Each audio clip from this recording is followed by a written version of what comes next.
The group of 7 leading democratic economic powers, the G7, has called on Russian President Vladimir Putin to end the attack on Ukraine immediately.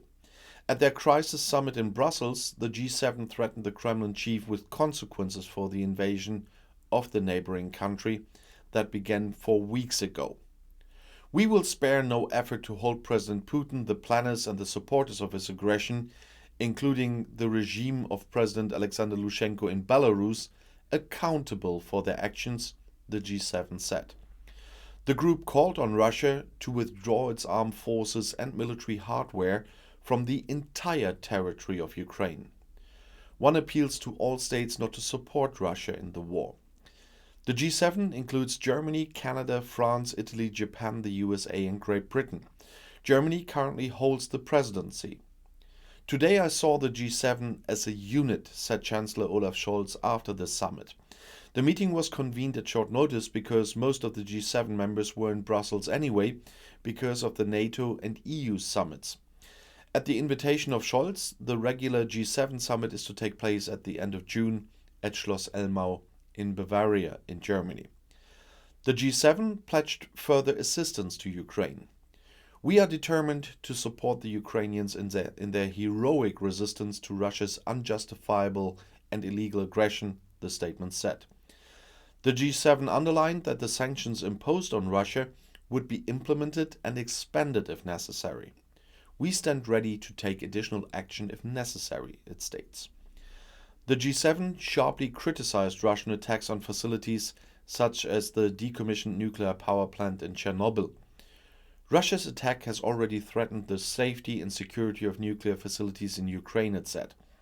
Russian military actions are exposing the population and the environment to extraordinary dangers, with potentially catastrophic consequences.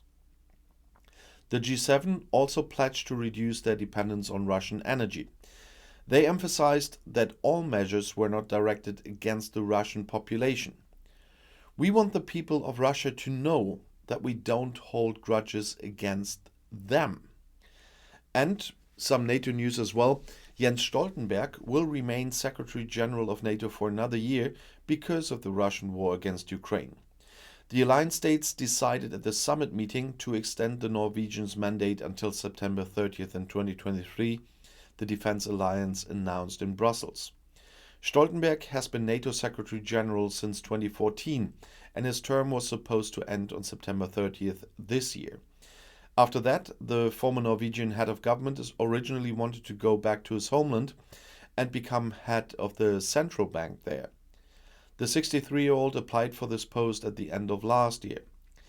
At the beginning of February, he was then officially awarded the contract.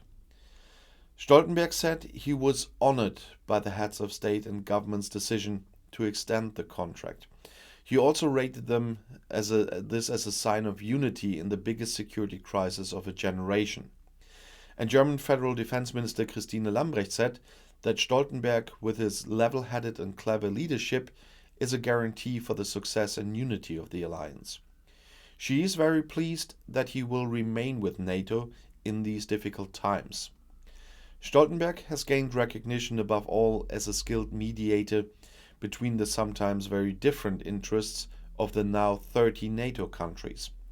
He is particularly credited with moderating the dispute over defense spending by the European allies, which escalated during the tenure of US President Donald Trump.